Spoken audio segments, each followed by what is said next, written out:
Good morning.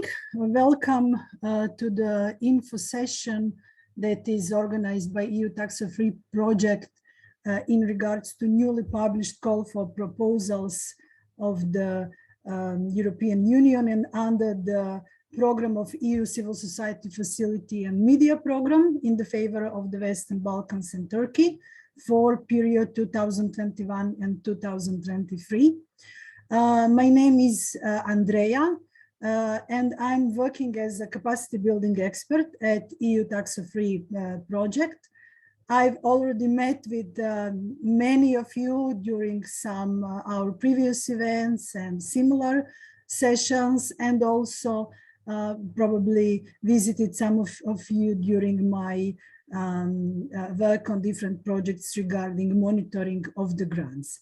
So today I will be sharing with you information that is presented in the call, but also some other informations in regards to the application forms and application process.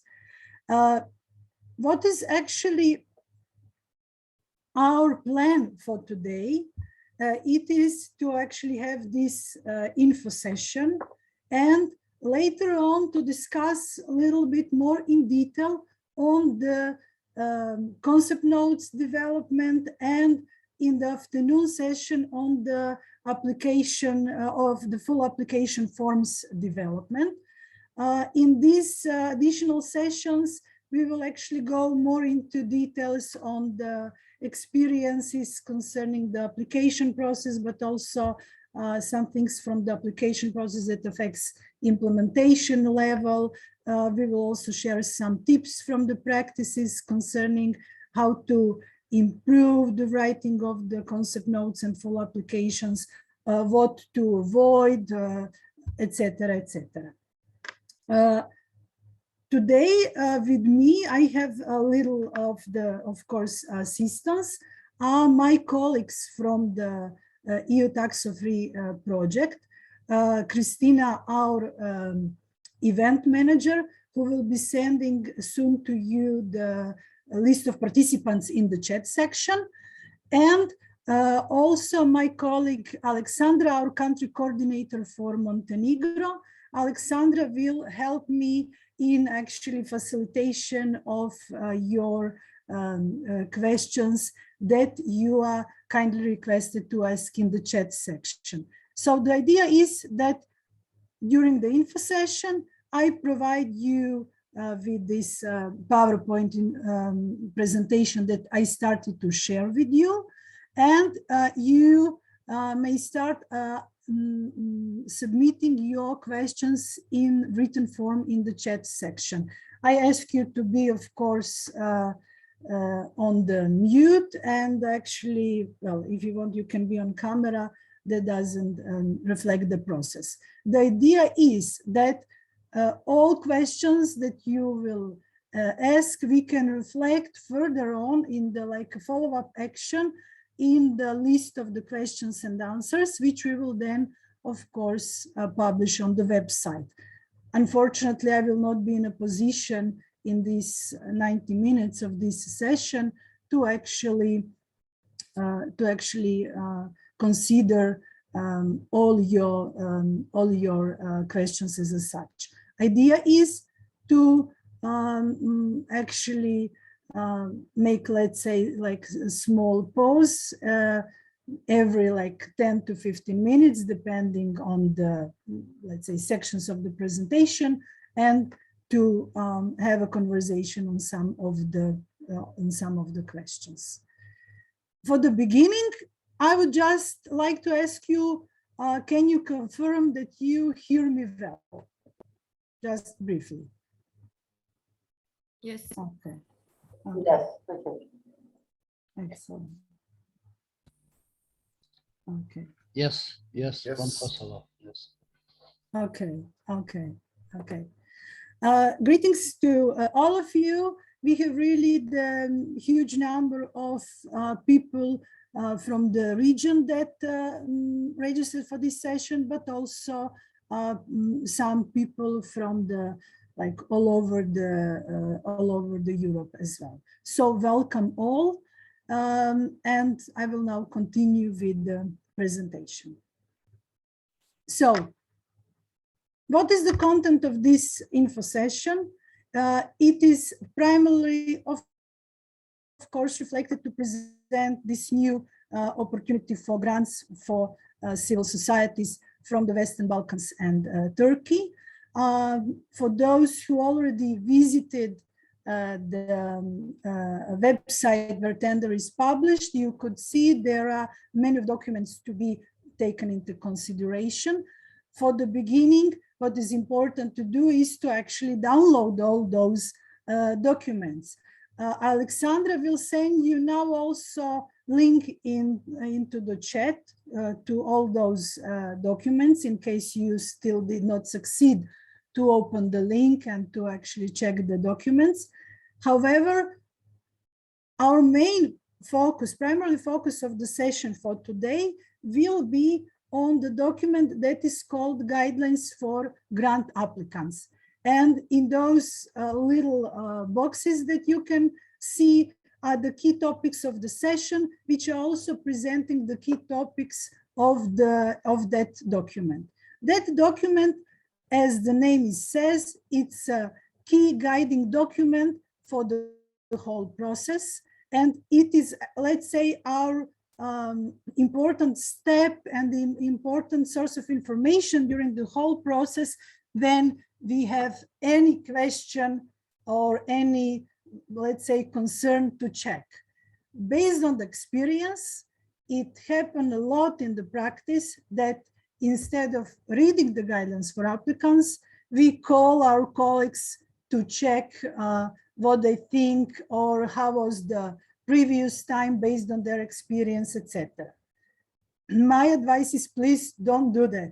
Prior, you read actually the guidelines for applicants, since they are really in detail in many pages explaining the whole procedure, what are the priorities, how to apply, what are, let's say, the rules of the game. And we will refer into this info session primarily to that document and also mentioning number of annexes to this document.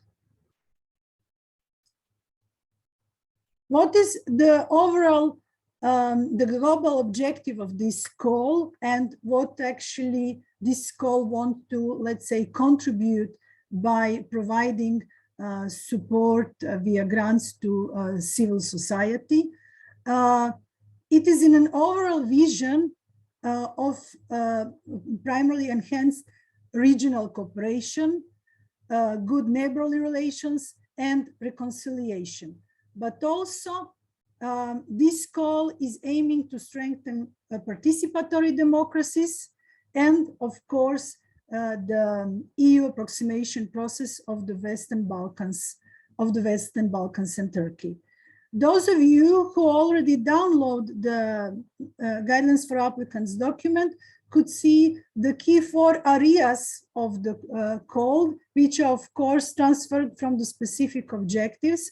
One area is related with the specific objective number 1 and actually contributes to strengthening of the CSO capacity and engagement opportunities in policy and decision making across the various thematic areas. We will mention and present some of them, of course, during the session.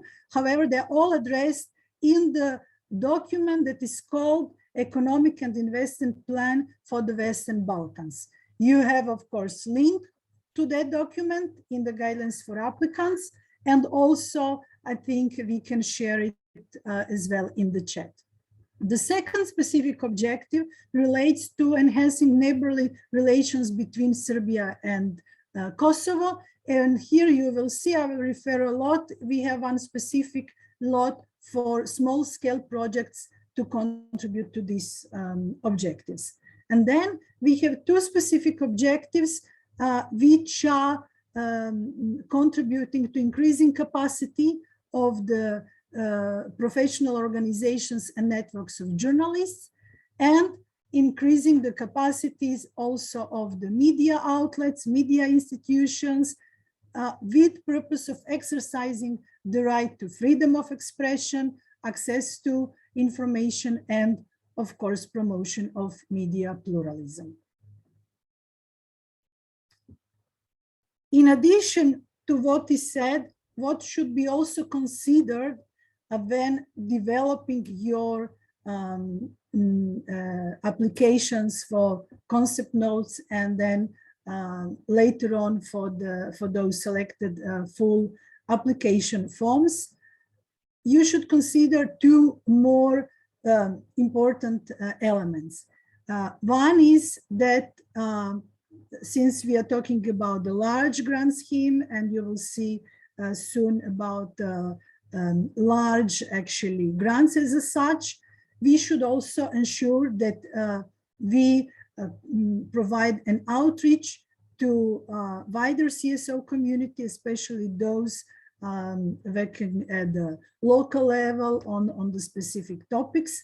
And for that purpose, the financial support to third parties is further strengthened with this call.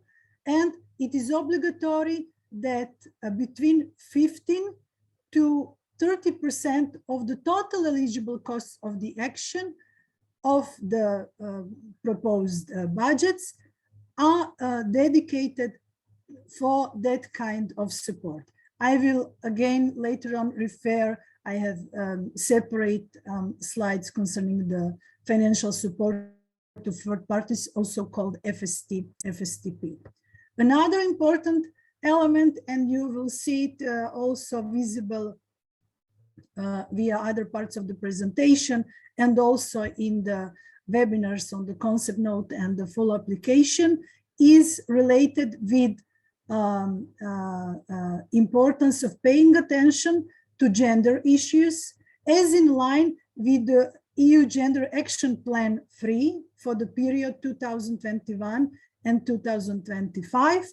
And it's important that these issues are taken into account during the preparation of the proposals, because they will be also taken account during the evaluation process.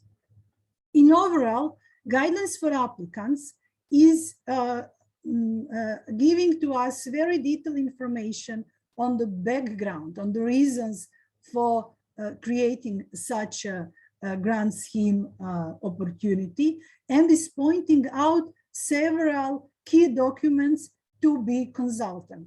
They are not the only documents to be consultant. It might be that you will add some of the documents that are specifically related with your area of the proposals that you will be submitting, or for particular countries and so on. But those listed here, some of them are already mentioned, should be definitely taken into account.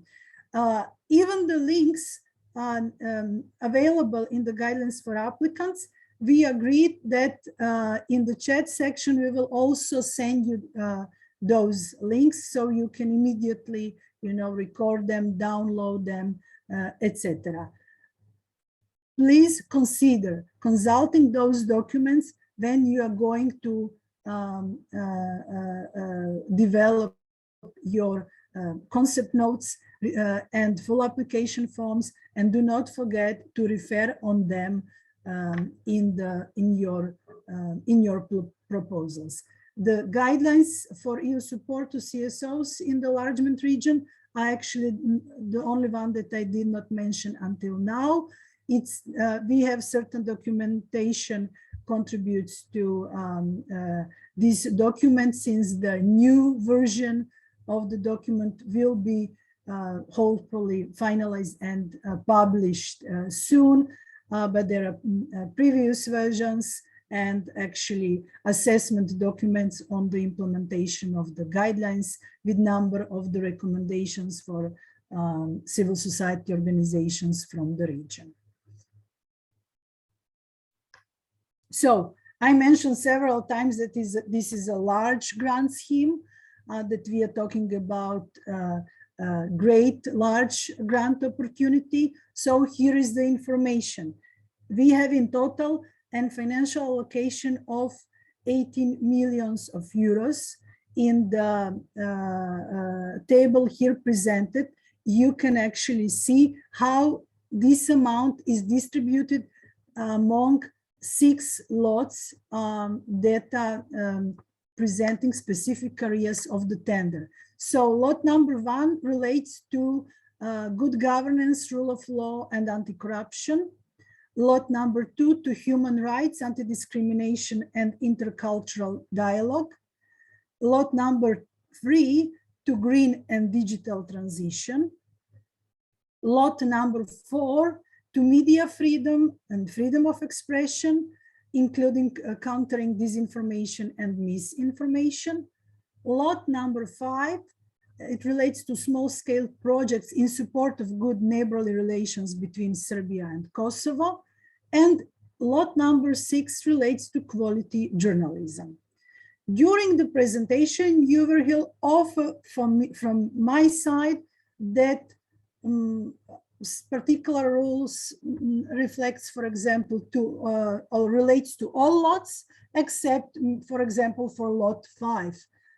And you will soon learn why it's like that, or that there are some specifics for lot 3 or for the lot 6. For example, now when talking about this financial allocation, as you know from previous experience, the contracting authority reserves the right not to award all available funds. However, it may happen that in case in particular lot we have less good quality proposals, contracting authority may decide to transfer part of the funds to another lot. However, in case of the lot 6, if any remaining sources will be available, they will not be transferred to other lots. So we heard what is the overall allocation. Here is the presentation. What is the actual size of grants that we are talking about? And here in this first table, we have distribution in relation to minimum and maximum amounts and in relation to lots. So for the lots 1, 2, 3, and 4, the minimum amount of the grant requested, the minimum amount requested for the grant from your side should be 700,000 euros. The maximum amount that can be requested is 1.3 million. So for the lot 5, since we are talking about small-scale projects, we have some bit smaller amounts. So the minimum amount requested should be 200,000 euro and maximum 400,000 euros. For the lot 6, as you can see, we have the specific requirement that the minimum amount of the grant is 1.8 million of euros, while maximum can be up to the maximum actually amount available for that lot, and that is 2 million of euros. Those mentioned minimum and maximum amounts, of course, should be considered when we are talking about the total eligible costs of the action and minimum and maximum percentages of the grants that can be requested. So minimum percentage is 51% of the total eligible costs of the action, not of the grant. So your proposal will have a budget, and part of the budget will be actually presenting the grant request. The minimum is to request 51% of the total eligible costs, and maximum is 90% of the total eligible costs, except for the lot 5, which is the small-scale projects of neighborly cooperation between Kosovo and Serbia. In that case, you may request 95% of the total eligible costs of your project budget. We have simple example here in case you calculated total eligible costs of your action as, let's say, 1 million euros. So in that case, the minimum that you would have to request would be 510,000 euros. However, as you can see, that's in cases of many of lots is not enough for the minimum amount of grant to be requested. So please consider that. This is just example for the simple arithmetic operation. And then maximum, of course, let's say of the example of 90% is 90,000, which leads us to the point that you should ensure co-financing of 10%. The 10% might seem like a not huge amount, but concerning the overall size, let's say, of this process, it would be 100,000 euros. And this is only in relation to the eligible costs. You all who are more experienced know that there are certain type of the costs that will happen during implementation of your project, and they will be ineligible. So you always have to have, let's say, reserve another source of the funds, which will actually help you to manage the process of covering co-financing and possible ineligible costs that will actually occur during that might occur during implementation of the grants. When we are talking about who may participate in this process, here are the information. So who can actually apply? You heard that I was mentioning CSOs from the Western Balkans and Turkey, and exactly. In order to someone to act as a lead applicant, must be a legal person, to have a legal entity, must be non-profit making. Of course, should be CSO or representative network of CSOs, having experience in the areas of the call, and especially specific thematic areas for which you are applying in terms of the, for example, a lot under which you are applying. And you should be, if you want to apply in the role of the lead applicant, should be established in one of the IPA-free beneficiary, meaning countries of the Western Balkans and Turkey. As a lead applicant, you are taking over responsibility to be responsible for the preparation of the proposal and for the implementation of the grant. You are the first contact with the contracting authority and responsible in front of the contracting authority for the implementation of the grant contract.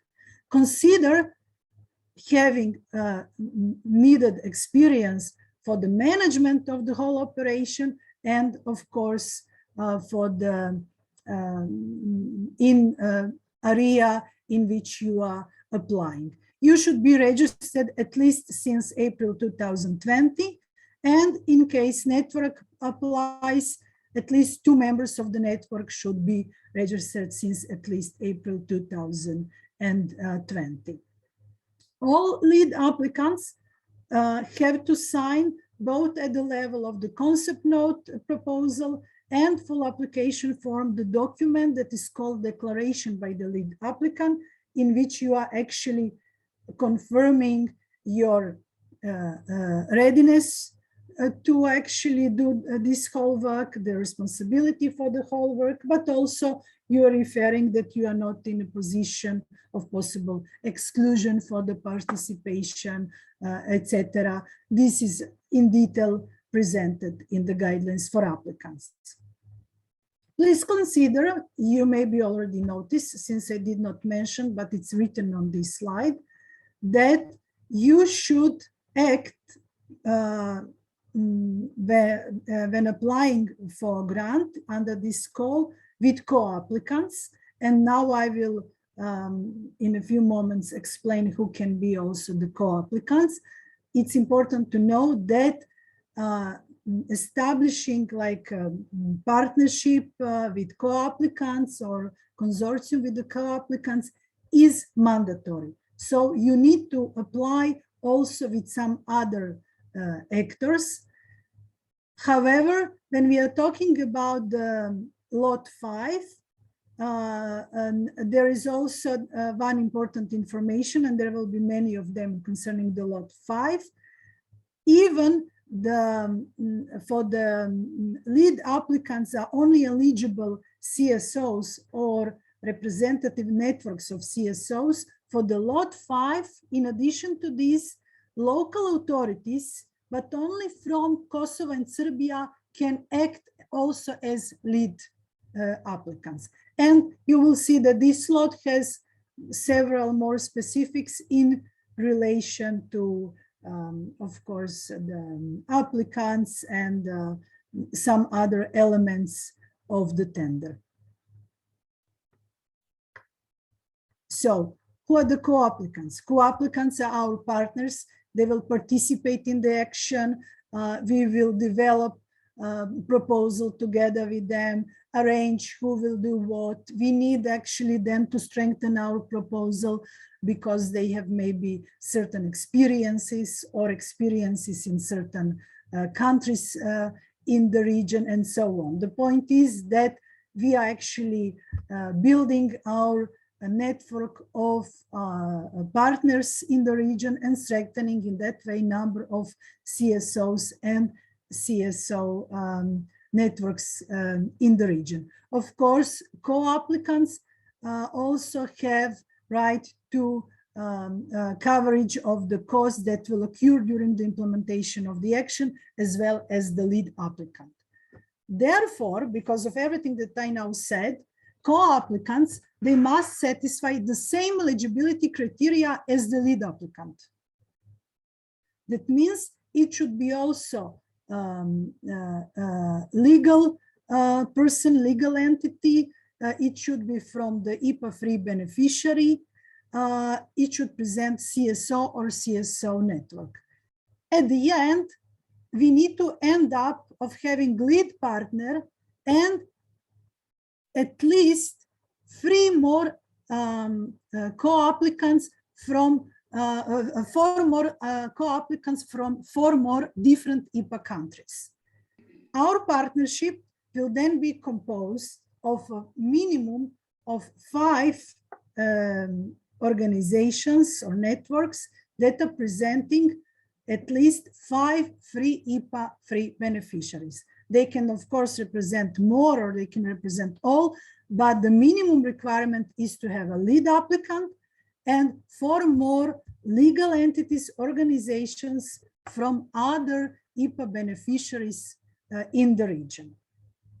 Concerning the lot 5, except the CSOs, local authorities, but only from Serbia and Kosovo can compose such a partnership. So here we need to have partnership or consortium, as you wish to call it, composed of at least 1 eligible representative from Serbia and 1 eligible representative from Kosovo. This is the story about the mandatory co-applicants. So please consider that when you are now developing, setting up your consortia. However, there are other, we are calling them here in the call optional co-applicants, which can participate in addition to mandatory co-applicants. And these are CSOs or CSO networks established in the EU member states. And only for lot 3, as addition to those mentioned as mandatory co-applicants and optional co-applicants, we may invite to participate as well social economic stakeholders like social enterprises, which are also eligible under this code, but only as optional co-applicants and only in relation to specifically to lot 3. Guidelines for applicants are providing to us on the page 9 in the footnote 10 really broad definition of the civil society and who are those that are considered as civil society organizations under this code. I was not putting that it's really like detailed information provided, so to not actually copy paste everything from the guidelines for applicants. The same also refer to the lot 3 and those possible optional co-applicants, which are defining the social, which are also giving opportunity to social economic stakeholders. And under the footnote 15, you will find also definition who are those that are presenting social enterprises that can act as optional co-applicants under this code. I have 2 more slides, and then I will make a break to actually respond on some of your questions. In relation, who else can apply to lead applicant, mandatory co-applicants, optional co-applicants? We have also affiliated entities.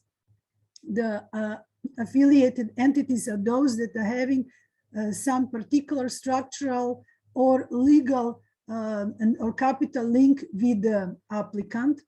On the pages 12 and 13 in the guidelines for applicants, you have in detail presented what means structural link or what means legal or capital link, and who can be the affiliated, actually affiliated entity. You may apply also by having in your proposal affiliated entities. However, please consider that they must satisfy the same eligibility criteria as the lead applicant and mandatory co-applicants. Consider that carefully, and please note that affiliated entity is not the same as the mandatory co-applicant. So it's something in addition. Even affiliated entity, in case of awarding the grant, will also have a right on the coverage of the eligible costs that might occur during implementation of the action and concerns their involvement. Here is also the summary information who is not affiliated entities. So they are not those with whom you will subcontract to actually provide you some service or to sell some, I don't know, products. They are not those to whom you will provide financial support to third parties or someone with whom you cooperate on some regular basis based on some memorandum of the understanding or some other agreement and so on. So please review carefully whether you really need, whether you really have affiliated entity and what would be the role of the affiliated entity in the action, and of course whether affiliated entity satisfies the eligibility criteria for this code. 2 more, let's say, groups of actors that we should mention here concerning the call for proposals are associates and contractors. So associates might be presented in your application form, and those might be some other organizations or some other institutions from the region, but also from other regions like European neighborhood or of course from the EU member states. It can be also like institutions and bodies of the central and local authorities with whom we are cooperating, and they are actually important for the implementation of our action. They just presented in the application form. At the moment of the application process, they don't have any kind of the responsibility like lead applicant and mandatory co-applicants. And that of course reflects at the level of the implementation, meaning we can only cover travel costs and per diem costs of representatives of those actually entities in case they are participating in our action. For example, in case maybe of some event, study trip, and so on. Of course, the point is to have as associates those that will really bring the specific impact to our project, and especially in relation to the implementation and sustainability of the results of our action. Contractors are those that we are going to hire to contract during implementation of our grants. They are providing services, works, and supply. At the level now of the developing proposals, we are not mentioning who will they be, except at the level of the full application, we might define some of the, let's say, information, not the names of the particular experts or companies or suppliers or other details of that procurement process. So they are not now part of the application except at the level of calculating the eventual costs of the action. Okay, now I talked a lot since there are really lots of information, and prior actually I continue, I would like to ask Alexandra to share with me some of the questions so I can respond on them. Okay. Thank you, Andrea. Thank you all for listening and for your questions. There are many of them. I will try to group them. I will, Andrea, also send you some kind of list, but the first group of questions is actually about eligibility. And there are several people asking, is it possible to apply as a lead applicant, but also as a co-applicant? And is it possible to apply for several lots? So to be, for example, lead applicant on one lot and to be co-applicant on the other lots, or these kind of combinations, to say it. Okay, I will briefly say, I will provide this information soon in the presentation. So let's see whether there is something for the part that I was talking about until now, but because I will reflect on this soon. Okay, there are several questions about also eligibility of applicants in the sense, are scientific research institutions or centers eligible? Also, is it possible for UN agencies to be co-applicants of partner civil society organization as a lead applicant? Okay, well, the situation is like this. So from the point now of this presentation and the application process information, whether you are eligible, it cannot be provided neither here by my side, neither by contracting authority, because the eligibility will be evaluated based on application and of course the information provided in the application as such, and later on documentation that should be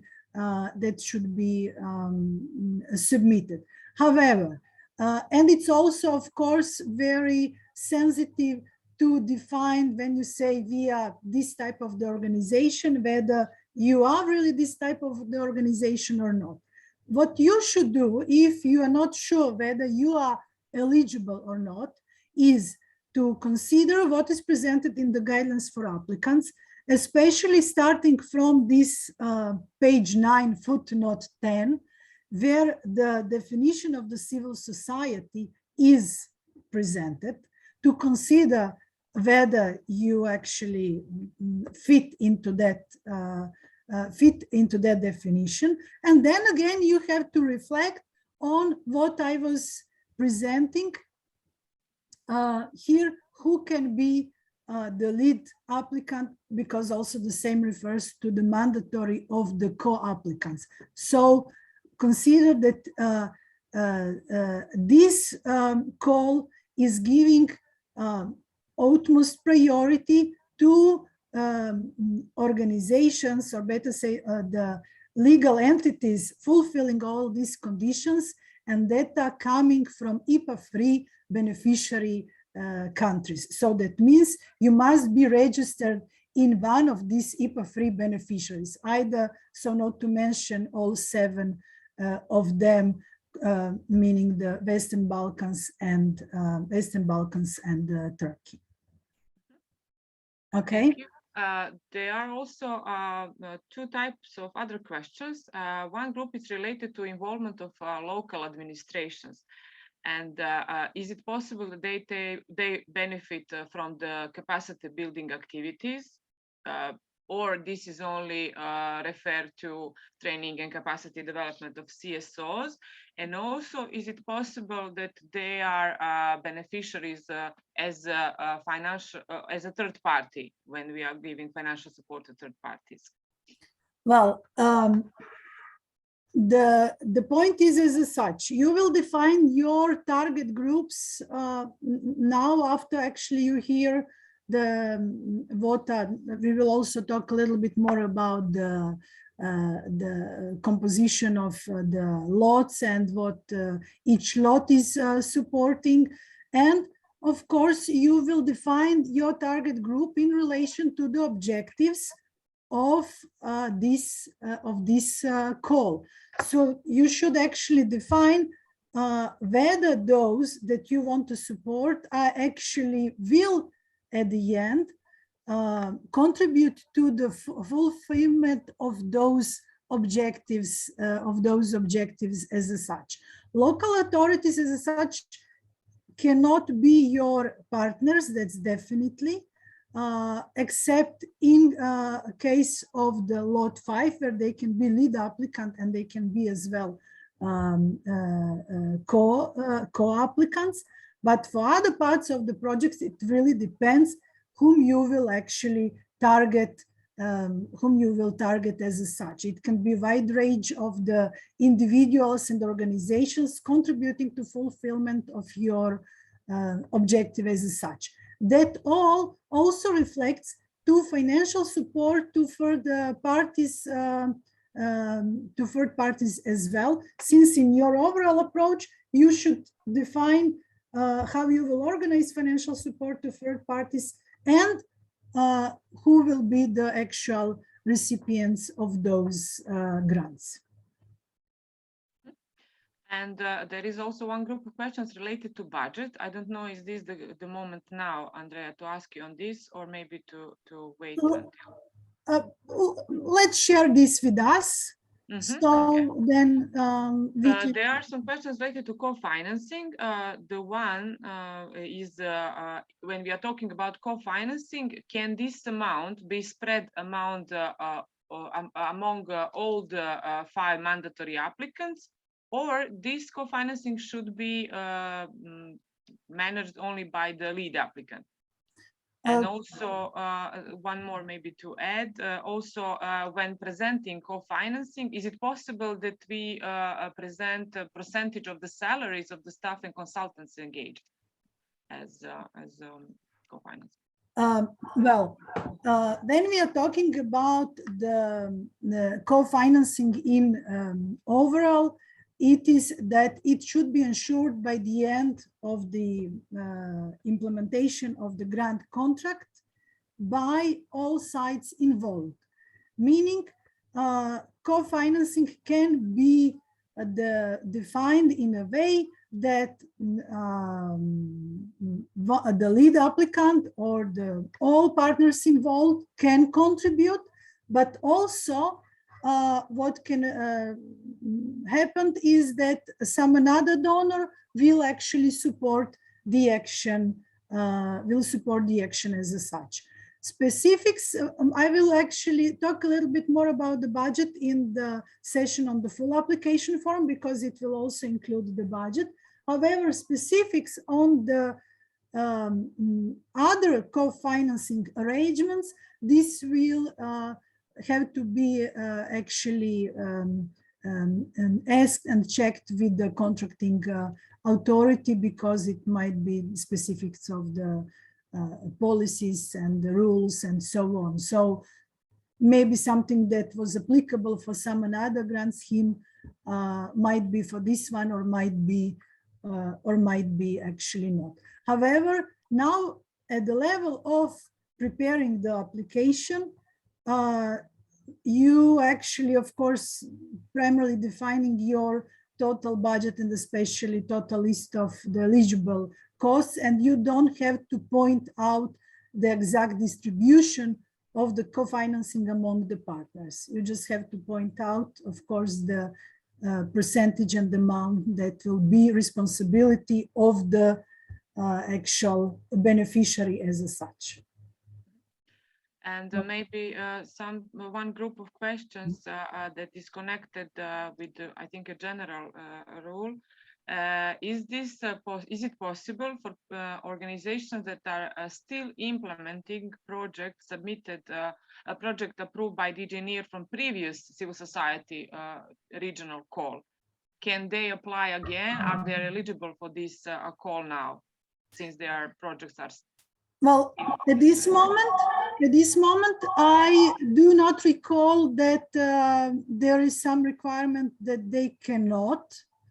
However, I will be honest, I'm not at the moment 100% sure, so I will reflect that question to the contracting authority to not make a confusion.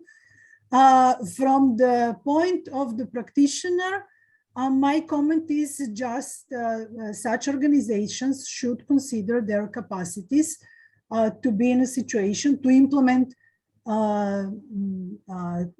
more than one large regional project. So this should be the first, let's say, internal question as such.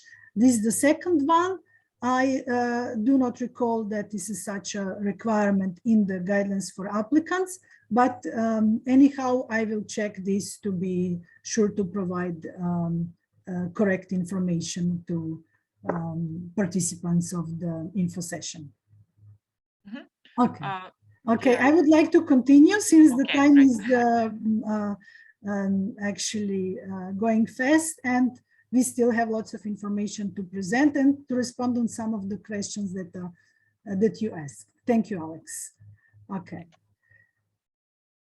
So let's talk a little bit about the eligible actions, and then we will also talk about the number of the applications per each call, etc.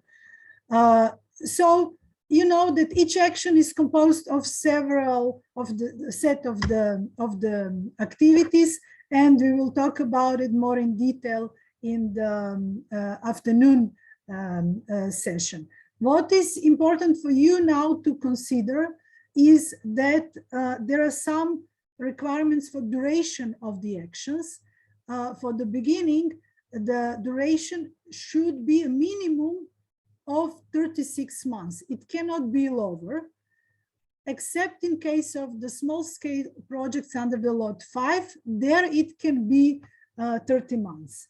So for all other lots, the minimum is 36 months and the maximum is 48 months. 48 months refers to also to lot 5. That means for all lots. So now you can see how this idea of the large grants and large partnerships also reflects on the duration of the action, meaning in such a quantity of the months. Following, of course, the objectives of this call, location in which those actions should be implemented are, of course, Western Balkans and Turkey. Some limited number of activities could take place, for example, in EU member states related to some maybe study visit, conference, dissemination of information, and so on. But the point is to implement actions in the Western Balkans and Turkey, meaning in the IPA-free beneficiaries, and to actually make a change in the region. That is what we want to achieve with this call. Of course, when we are talking about the Lot 5, then the actions should be implemented only, and of course reflect on changes in Kosovo and Serbia, but in both IPA beneficiaries. In case of the Lot 6, you have the explained Lot 6 very in detail in the guidelines for applicants, and here I will present to you also information concerning the Lot 6. The Lot 6 should be, actions should be composed of targeting for several priorities only the Western Balkans, but the priority that relates to journalists award should also include Turkey, Turkey as well. List of the eligible actions is presented in detail in the guidance for applicants on pages 14 to 17. I have prepared like a summary of information per lots here. So here is the in summary for Lot 1. Of course, the actions that are contributing to public administration reform, preventing and fighting of the corruption, and of course, building capacities, promoting like transparency, integrity, and accountability. For the Lot 2, which is dedicated to human rights, to anti-discrimination and intercultural dialogue, we have again list of actions listed here. They are not completed and presented more in detail in the guidance for applicants.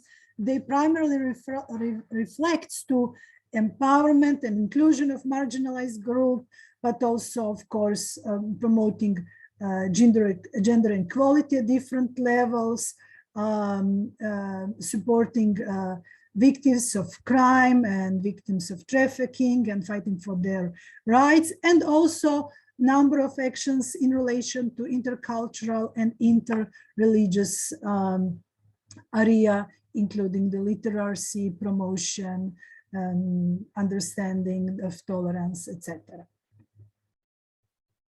Lot 3 it includes green and digital transition. As you remember, Lot 3 has specifics that optional co-applicant can be also those stakeholders in area of like social economic stakeholders, social enterprises, and so on. And here you have the whole list of the possible actions in relation to clean and sustainable energy and the pollution and green and circular economy and even sustainable farming, etc. Not to now actually mention all of them. And also digital transition that actually supports the like e-government and digitalization, development of the digital skills, especially in relation to marginalized groups and so on. You have to decide for which lot you are, of course, applying. You can't just, like list several lots, because you have to focus on the purposes of each lot. But as you can see, the range number of the different target groups and final beneficiaries can be targeted by the different actually lots, or as a part of one particular lot. When we are talking about lot number 4, it's important to distinguish it from the lot number 6. So the lot number 4 is aiming to media freedom, freedom of expression, including countering disinformation, misinformation, etc. And you will see the range of the now here, the ideas of the actions that can be supported under this lot, and they are actually presenting reflecting the situation concerning the media freedom and freedom of expression in the region. As you can see in this lot, but also in when mentioning other lots, you always have further on promotion of some kind of the cooperation, partnership. For example, in this case is also between CSOs and media outlets, reaching to some like remote and rural areas, etc.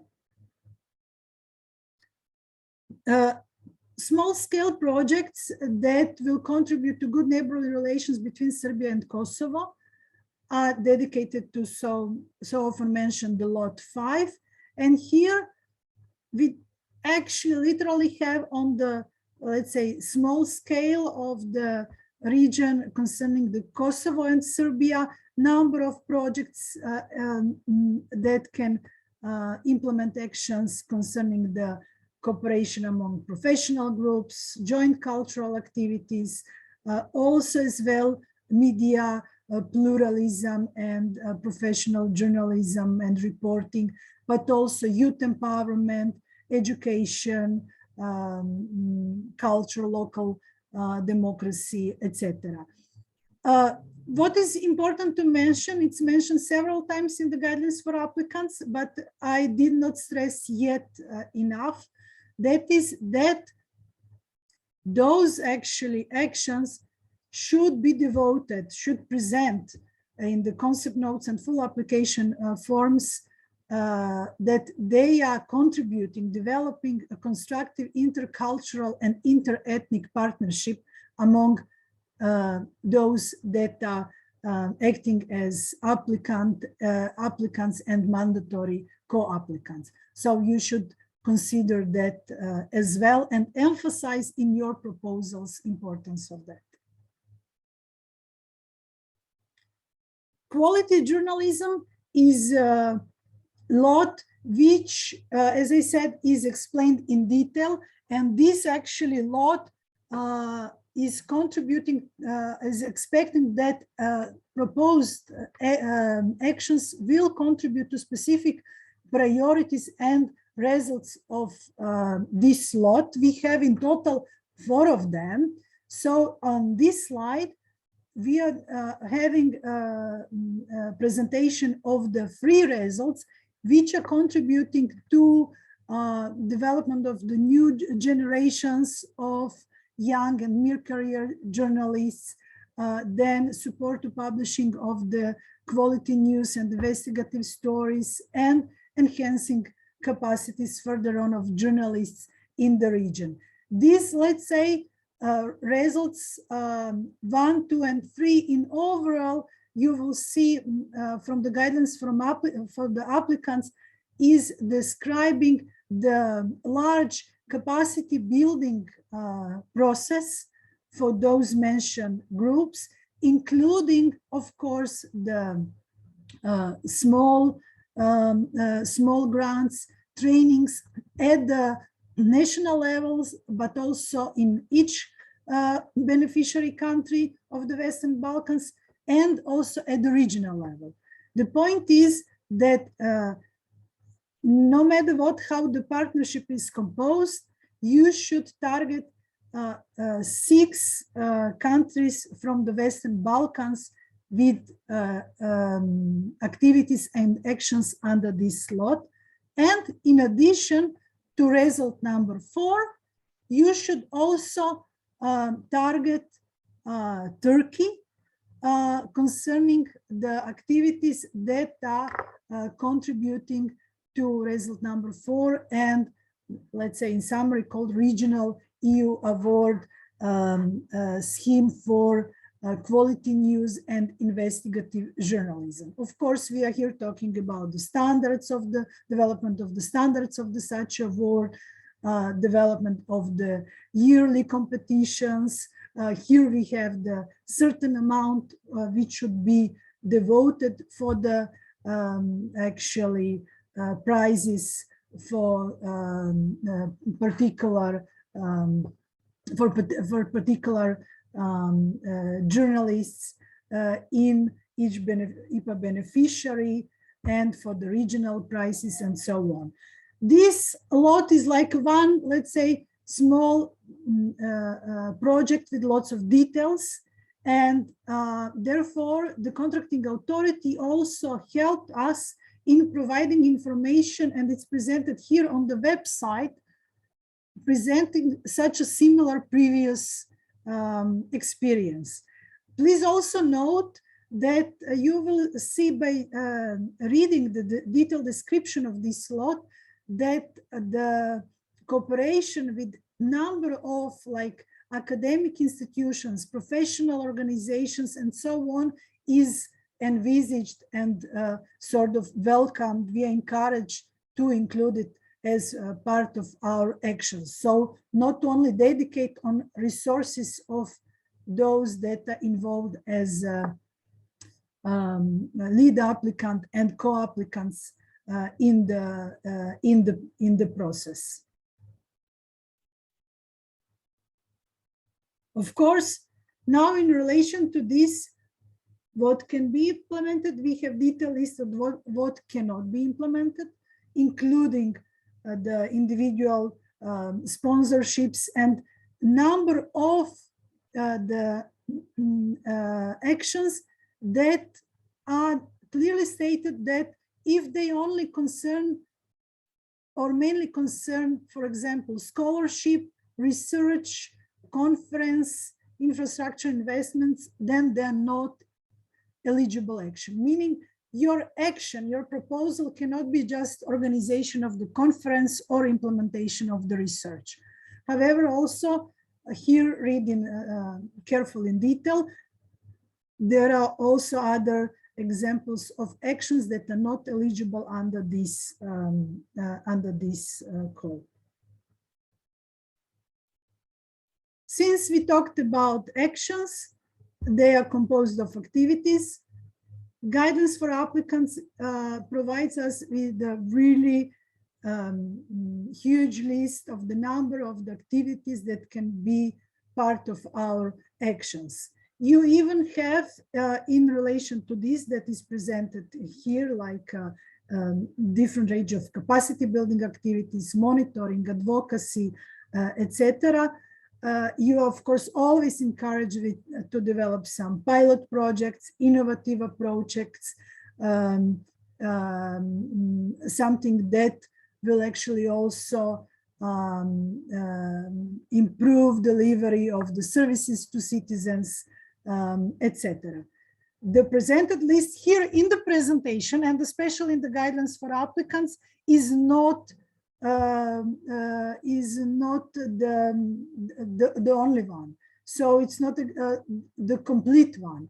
So it gives us only the guide what is actually eligible, and based on that you can actually develop and manage different approaches and types of activities, etc., etc., based, of course, on the needs of your target group and final beneficiaries that you assessed and their capacities, and, of course, what you want to do and achieve with your actions.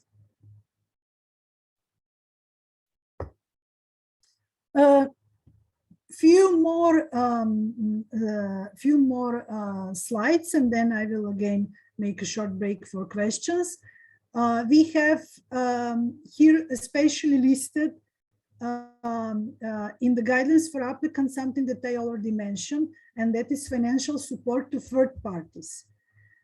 As you are aware, this support is now actually, let's say, alive for some time, and it's promoted in past couple of years. And there are already a number of projects that are supported in the region, and they have the component of the financial support to third parties. This is significant capacity building support because it actually allows to us to do not only the capacity building through like trainings, but also through some small grants with those whom we are targeting without action. However, now since the experience is building, the requirements are also building. So in the guidelines for applicants, you will see now that except the idea how you will actually implement FSTP as such, you are required also to carefully plan number of the activities that are mentioned in the guidelines for applicants, like certain training activities, mentoring activities, monitoring activities, etc. Please consider that while developing your proposals, because this will be evaluated and will be actually, it will be assessed whether you actually consider what was presented in the guidelines as the obligatory information to be presented in your call. To share those experiences that I mentioned, we have like very recent publication on collection of the good practices from the number of the organizations and from neighborhood and enlargement countries. It's actually very interesting. It considers lots of the, let's say, practical information and ideas how something can be done or prepared or implemented. This is definitely a very valuable tool for all of us. And in addition to this, I will also mention that we as a Tacso 3 also preparing one like regional event, like in the form of a workshop, where we will also dedicate that event to discussion on our experience on FSTP support concerning our region. You will be, of course, timely informed about this event. And do not forget the so much important visibility, which is very often the sort of the challenge how to actually properly design. I like to say how to design visibility, both the only formal requirements. So I think this call is great opportunity to enhance the visibility of the EU support in the region. There are a number of the actions and activities that can contribute to this. Now, your work is to consider the visibility requirements, which are also set up in the form of the publication that can be downloaded from the, of course, from the link that is stated here, to be informed about the requirements and ideas and possibilities, and of course, to not to be avoided in the presentation of the proposals, including the budgets. So don't forget to also count costs for the visibility. So maybe I wanted to actually now have a break for questions, but maybe to respond on this, because this was the first question, and then we can take few more questions. So when we are talking about the number of applications per applicants and affiliated entities, the situation is like this. If you are in the role of the lead applicant, you may submit only one application in that role, and of course under one lot. However, if you participate as a lead applicant, you may also participate as a co-applicant in another let's say, in another proposal, meaning that you can at the end get two grants, one as a lead applicant and one as a co-applicant. Of course, this should be under different lots. So you cannot apply, let's say, twice for the same lot. This relates only if you are in the role of the lead applicant. However, if you decided to apply only as a co-applicant, you may act only as a co-applicant or affiliated entity in the one application, and you can end up as a beneficiary only of one grant. So please consider that. Also, when you are composing your consortiums or partnerships as you wish, check with those involved whether they also, let's say, oblige themselves somewhere else. Because in case one organization is present in several consortiums, in several applications, at the end, all of them will be rejected. So take your responsibility of decision whether you will be a lead applicant and or co-applicant, and in how many actually applications or consortiums you will actually participate, to not to endanger actually all of those that are cooperating with you. So to summarize, lead applicant in one application under one call, and the lead applicant can be also co-applicant in another application under another lot. And you can end up with the two grants if you are so successful.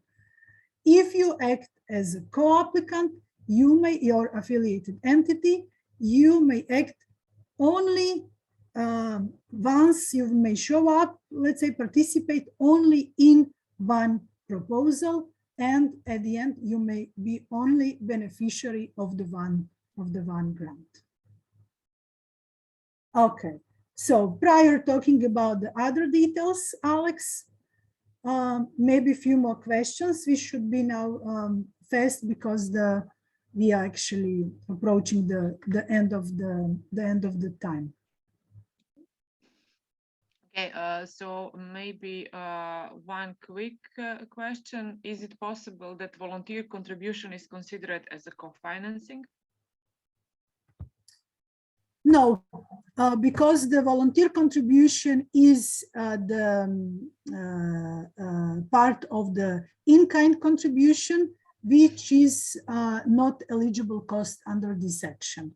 And here is exactly the topic. You are with questions always like few slides ahead. You are with always questions are ahead to few slides that are coming. So when talking about the costs, of course, we have those that are eligible costs and those that are, not eligible costs. Let's clarify briefly. Eligibility of costs relates to those costs that, of course, are needed that we implement the action, and they relates to staff, human resources, travel, equipment, procurement of different, services, financial support to third parties, visibility, and so on.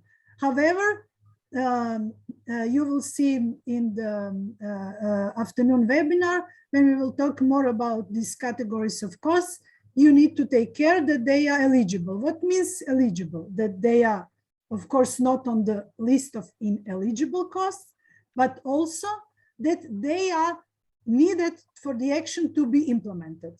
So that also should be considered when we are talking about the eligibility. Here are certain, let's say, types of the costs in relation to contingency reserve and indirect costs, which are actually defined in percentage of the estimated direct eligible costs. And they can be in the maximum of the 5% when we are talking about the contingency reserve, and maximum of the 7% of the indirect costs when we are talking about indirect costs, meaning they can be even lower, or you don't have to even calculate them at all. I will talk about them more during the session on full application form, because I will also go through the list of through the budget form. When we are talking about the contributions in kind, here they are clearly listed. They are not eligible under this scope, and this also reflects two costs of the engagement of volunteers. And in addition to this, here is the whole list of the costs that are not eligible under this cost, including the different debts, provision of losses, of potential future liabilities, or costs that are already declared somewhere else. So we should be aware to not present a cost that might be treated as a double funding, etc. Some other costs like the currency exchange losses, etc. If some costs occur during the implementation of the action, but they are not, they are assessed as not eligible, they will be the cost of the applicant as such. So please consider that. And that's why I said at the beginning that actually we should consider that a particular amount of funds should be actually available at our budgets, in addition to what we are requesting, in addition to what we are proposing as a co-financing as well. Okay. Alexandra, do you have, let's say I take one more question and then I continue. Yes, actually, if it's possible, those two, because one is related to how media can be included. Is it only for non-profit media, or is it also possible for media that are for-profit media to be involved in these calls? And the other thing is about this sub-granting, actually to support the third parties. Who is eligible? Is it only CSOs, or is it possible to support informal groups or startups or some physical persons, like even individuals? Well, when we are talking about the possible other like outlets concerning the media and so on, please again refer depending where they will participate in the process. So if they are want to be in the role of the applicants and co-applicants or affiliated entities, they should they should respond on the eligibility criteria. So that's very much important, where you place in the part of the process certain certain actually groups. One of the requirements of the eligibility requirements for the entities to participate in the process are is that they should be non-profit. So if you are composing the partnership, you should consider that your partners should be non-profit. And again, I'm referring to this large definition of the civil society organizations, where you can really read in detail who are actually those. But anyhow, if you think that you are that one, but you are not a non-profit, then you are not eligible. So you should consider that. Financial support to third parties is very specific, and you actually should now consider, after you learn about all, let's say, rules of the game, whom actually you can provide such a support and under which conditions. So what that will mean if you provide support to non-formal groups or the physical persons and so on, and whether there are requirements that can be actually let's say too demanding for you, because you are becoming contracting authority of such, let's say, entities, you know, that you are going to support.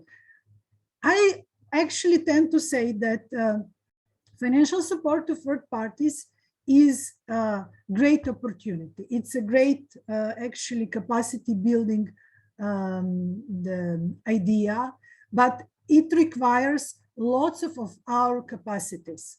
That means we have to prepare it well, and then it's a huge work once we start with the implementation. So in our idea to support many different, the actors and individuals and so on, we should consider how this will in the real life really look like, and especially how this will look like at the level of the eligibility of our work, reporting, especially financial reporting, and eligibility of our costs at the end. Okay, I will now continue because we are, approaching to the end, and I have still around 10 slides to share with you about the application process. Even I will mention that as well in the concept note session and full application, but it's important that is mentioned here. And thus I'm now informing you that I will actually will take a little bit more of the time. We plan to finish at 11, but I will, let's say, take some 10-15 minutes of more time to present everything to you as it was agreed with the contracting authority. So there is a whole one list in the guidelines for applicants that it's titled Ethical Clauses and Code of Conduct.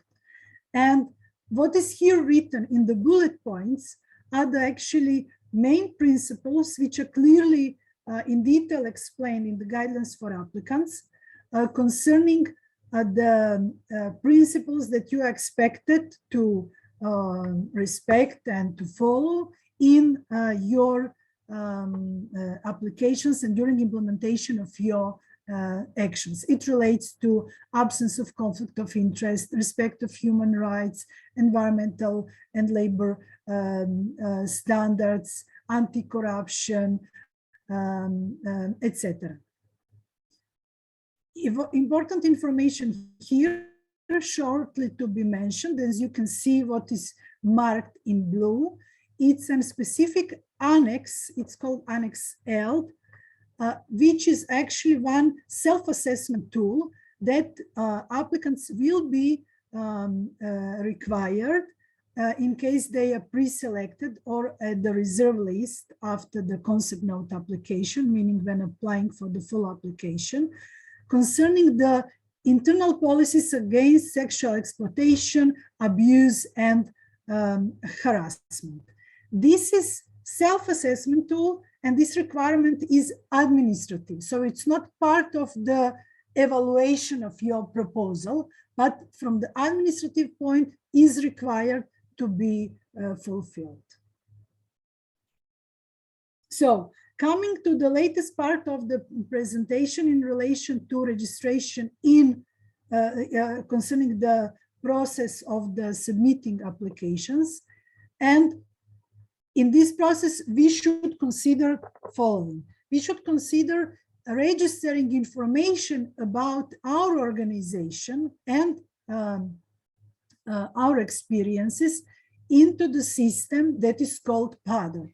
Many of you are certainly already registered in PADR, and that might mean that you should update, if you did not recently, your organizational information into that system. From the point of the submission of the applications, now when you're submitting the concept notes, only lead applicants should be fully registered and information updated. And for co-applicants and affiliated entities, this should be done at the level of the full application. So you have some time. Anyhow, the guidelines for applicants are stressing out to not wait the last moment to actually update information on time and to actually contact those, the help desk service in case you have any kind of the issues with submitting information into the PADR.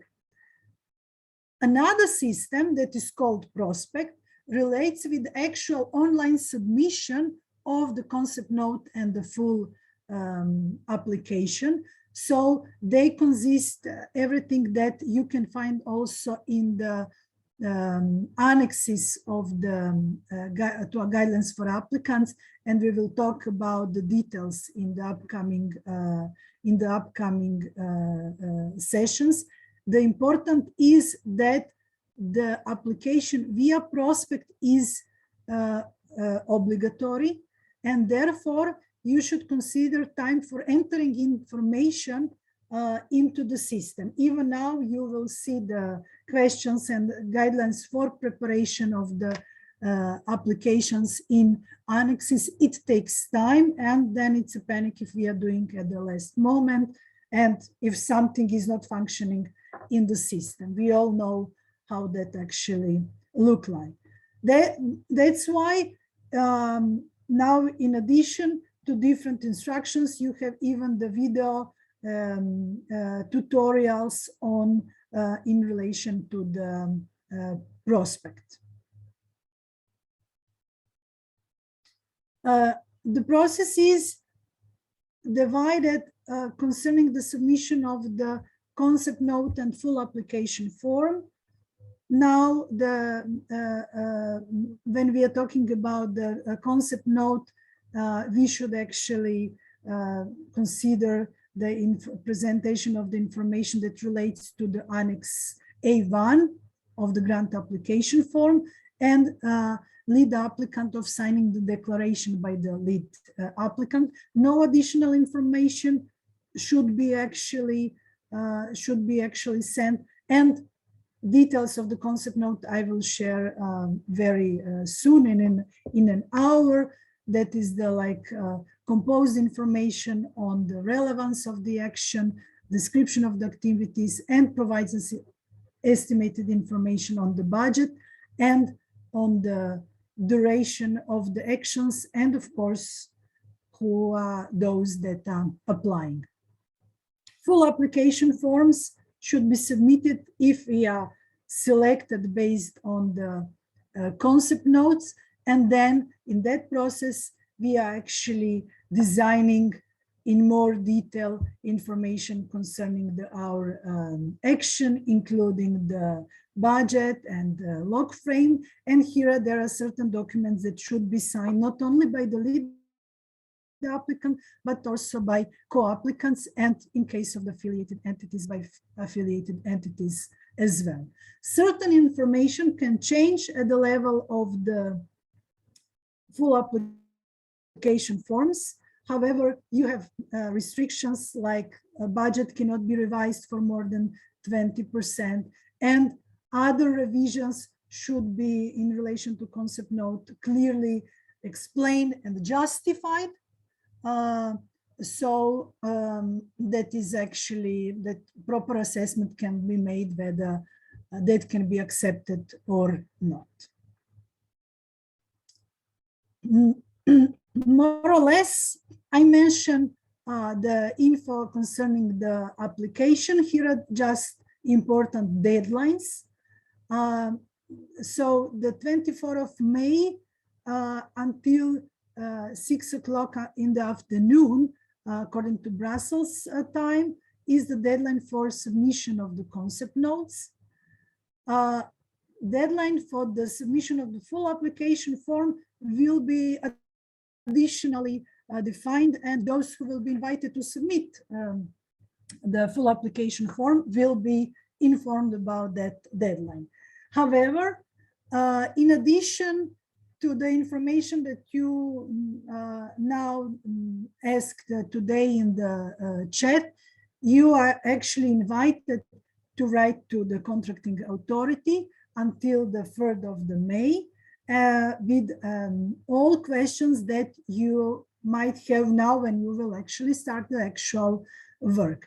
Until the 13th of May, contracting authority will publish answers on your questions on the website that is stated here. The same process applies also for the full application, form.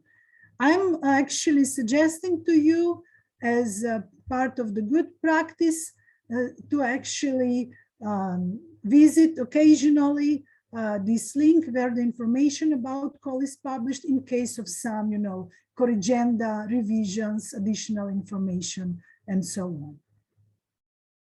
Briefly about the evaluation process, we have, as you heard, step 1, which relates to evaluation of the concept notes. Then we have the step 2, which relates to evaluation of the full applications. And then as the final actually step, it's called verification of the eligibility of the applicants and affiliated entities. It relates to those that are actually selected during the evaluation of the full application process, and those that are the reserve list. What that briefly includes, always each evaluation considers some part of the administrative check to see, of course, whether you fulfilled all the formal requirements of preparing application in English, responding on all questions, providing required information and documents. The same is for the concept note, and you will see the same is for the full application. After that administrative check, then the actual evaluation of the content of your application starts. If you actually received enough scores on the evaluation of the concept note, you are invited to submit full application. The point is that for the concept note, you can receive maximum of 50 points. However, the minimum should be at least 30 points. And then, of course, consequently, the list from the best score to down is defined by the contracting authority, and based on the available amount under each lot times 2, meaning 200% more. For example, if it's 2, then it's 4 million of euros total available, not available, total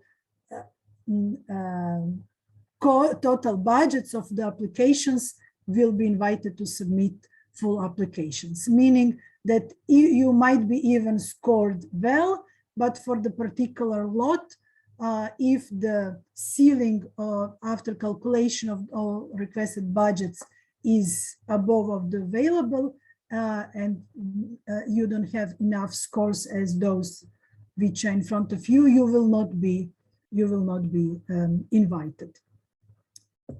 Full application evaluation concerns also the evaluation of the capacities of the financial and operational capacity of the applicants. And it's very important to consider that. And that's why the registration and update of the PADR is important, because in case you are evaluated negatively, let's say, or you do not receive enough scores under this section of the evaluation, you might be rejected. You might receive up to 20 points in the evaluation of those capacities. However, if you receive less than 12 points, and especially if you under one of the sections are scored only 1, that means you are evaluated as the proposal which has no capacity needed for the implementation and management of such an action. Detailed grids with the scores are presented in the guidelines for applicants. So this can help you, and I will mention this into next sessions, how you should actually also consider that once you develop your application. So you can even, let's say, conduct your internal self-assessment based on the information from those grids that are presented in the guidelines for applicants. And at the end of the process, when you are stepped toward the signing actually of the grant, the final check is done to check whether the applicants and affiliated entities are really fulfilling all the conditions concerning the eligibility. In the guidelines for applicants, you have, of course, in detail information on the documents to be that you will be requested to submit and which will be actually verified and checked. At the end of each process, concerning the concept note submission and concerning the full application submission, you will be, of course, notified by the contracting authority in written. And of course, in case you are unsatisfied, you have here instruction how you can actually submit, let's say, your complaint in case you are unsatisfied with the decision of the contracting authority. At the end of the guidelines of applicants, and we are ending to the presentation, and we'll have time for some more questions. You have, as a reminder, the website of the call. You have, as a reminder, the indicative like a timetable and upcoming dates and indicative dates concerning for the further process. So as you can see, the exact dates are defined until the date for submission of the concept note, and then later on you have indicative information when it's expected that further actions will happen. Last pages of the guidelines for applicants are dedicated to the list of annexes, where some of them are actually presenting the documents to be completed, meaning you should, of course, follow those formats to prepare your concept note, full application, budget, log frame, etc. And then you have list of documents for information. They relate mainly with the standard grant contract, but also some guidelines in relation with the costs, in relation with the tax regimes, self-evaluation questionnaire that I was mentioning, guidelines on the VAT exemption, etc., etc. They are very much important. I'm aware there are a lot of them at the moment.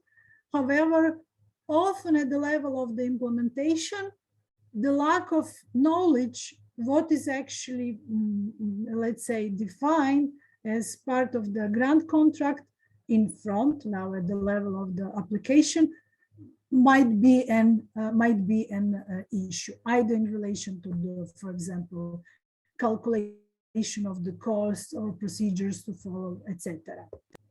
The last, let's say, like a column, which is called like useful links. You have links to different tools, which are just tools. They are not presenting actually the rules and procedures. They are presenting the ideas how the work can be done, tools that were successful in the previous practice, or to see how others actually done something, etc.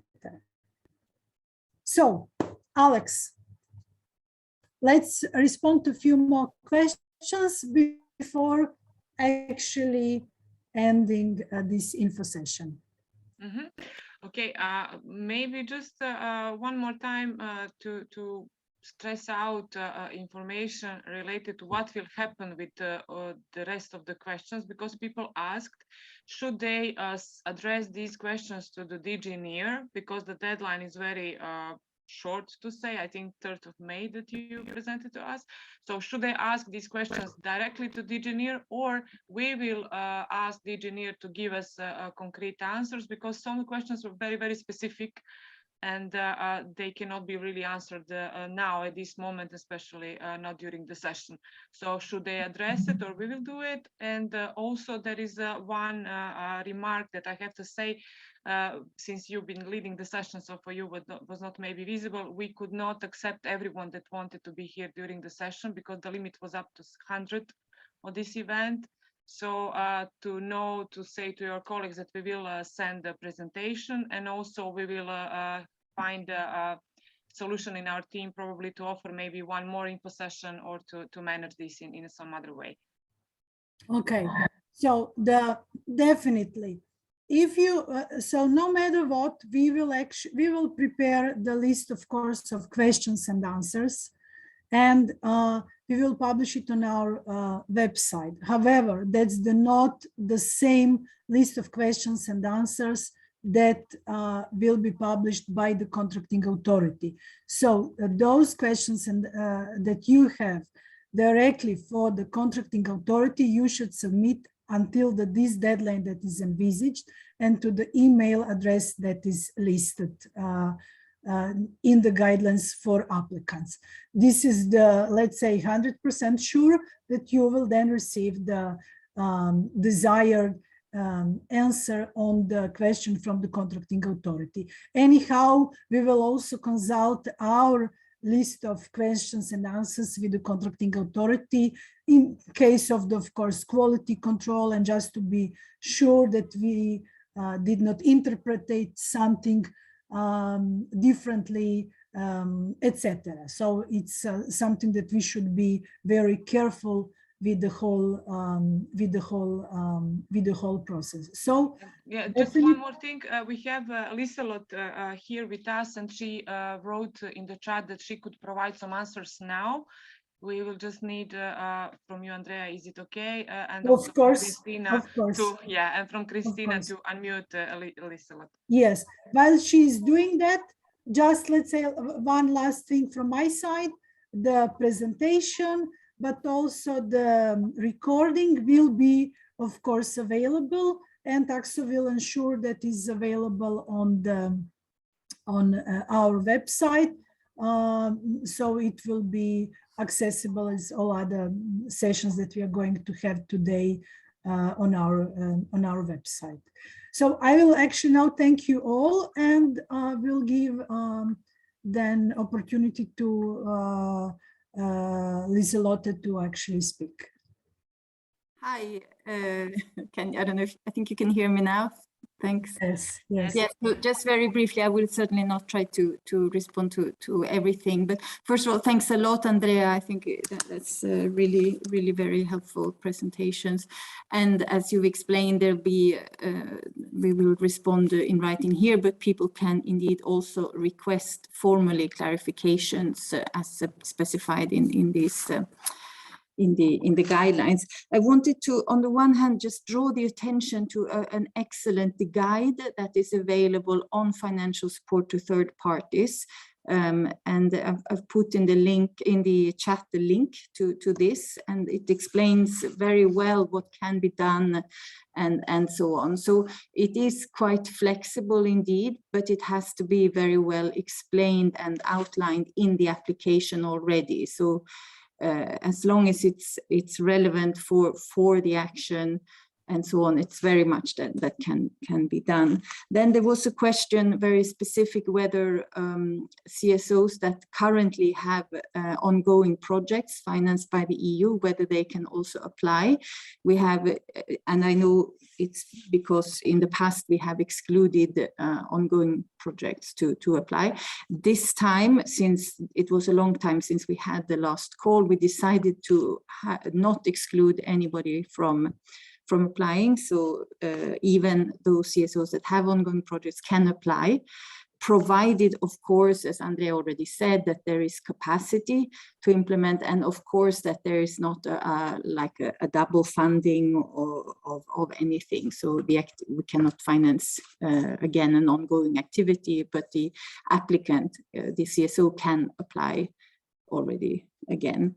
And then there was also a question about whether one could have a very delayed start, like in second half or in the beginning of 2024.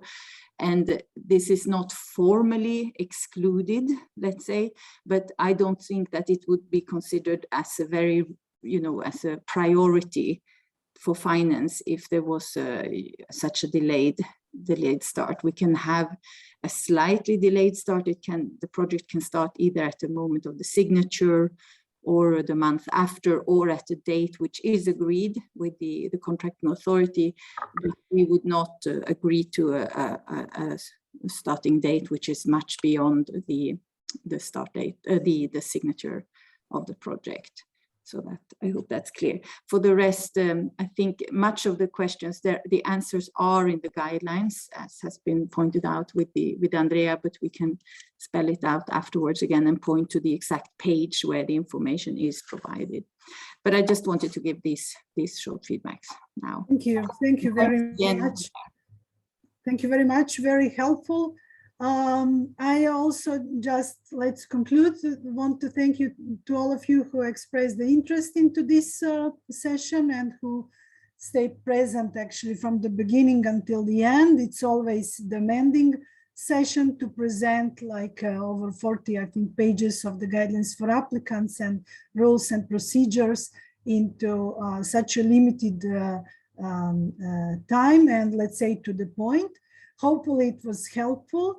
We will, of course, very soon, starting at noon, continue with the session on the concept note development, and then in the afternoon on the full development of the session on the development of the full application form. So you all also welcome to join to those sessions.